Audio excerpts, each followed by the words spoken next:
Carta de control NP. Una carta de control también puede basarse en el número de unidades disconformes en vez de usar la fracción disconforme. Se acostumbra a llamársele carta de control NP. Los parámetros de esta carta se calculan de la siguiente forma: límite superior de control, línea central y límite inferior de control. Para ilustrar, vemos un ejemplo de la construcción de una carta de control NP considerando los datos del ejemplo anterior para la fracción disconforme de los botes para el concentrado de jugo de naranja. Utilizando los datos de la misma tabla, se encuentra que P media es 0.2313 con el tamaño de muestra igual a 50. Por lo tanto, los parámetros de una carta de control NP serían límite superior de control 20.510, línea central 11.565, límite inferior de control 2.620. En la práctica, el número de unidades disconformes de cada muestra se grafica en la carta de control NP y el número de unidades disconformes es un entero. Por tanto, si 20 unidades son disconformes, el proceso está bajo control, pero si ocurren 21, el proceso está fuera de control. Algunos en la práctica prefieren usar valores enteros para los límites de control en la carta NP en vez de sus contrapartes de fracciones decimales. En este ejemplo, podrían elegirse 2 y 21 como el límite inferior de control y el límite superior de control respectivamente, y el proceso se consideraría fuera de control si un valor muestral de NP se localiza en los límites de control o fuera de ellos. Tamaño de la muestra variable.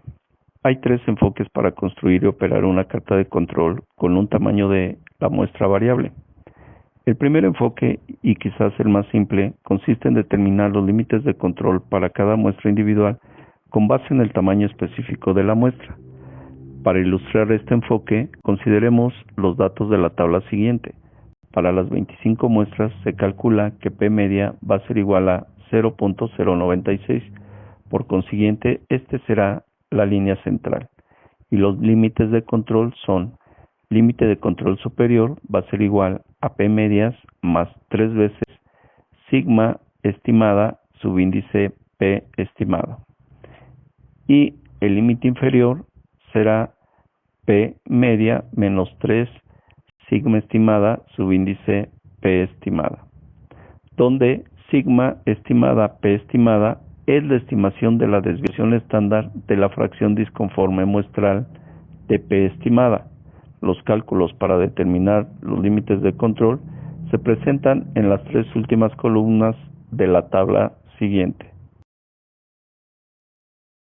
Así, la carta de control para la fracción disconforme con tamaño de la muestra variable es la siguiente.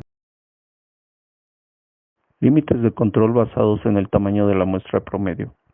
El segundo enfoque consiste en basar la carta de control en un tamaño de la muestra promedio, de donde resultan límites de control aproximados. Se supone aquí que los tamaños de la muestra futuros no difieren mucho de los observados anteriormente. Si se utiliza este enfoque, los límites de control serán constantes y la carta de control resultante no le parecerá tan impresionante al personal de operación como la carta de control con límites variables. Sin embargo, si hay una variación inusual grande en el tamaño de una muestra particular o si un punto se localiza cerca de los límites de control aproximados, entonces será necesario determinar los límites de control exactos para ese punto y el punto deberá examinarse con respecto a esos valores. Para los datos de la tabla anterior se encuentra que el tamaño de la muestra promedio es igual a 98, por lo tanto, los límites de control aproximados son el límite de control superior igual a 0.185 y el límite de control inferior igual a 0.007.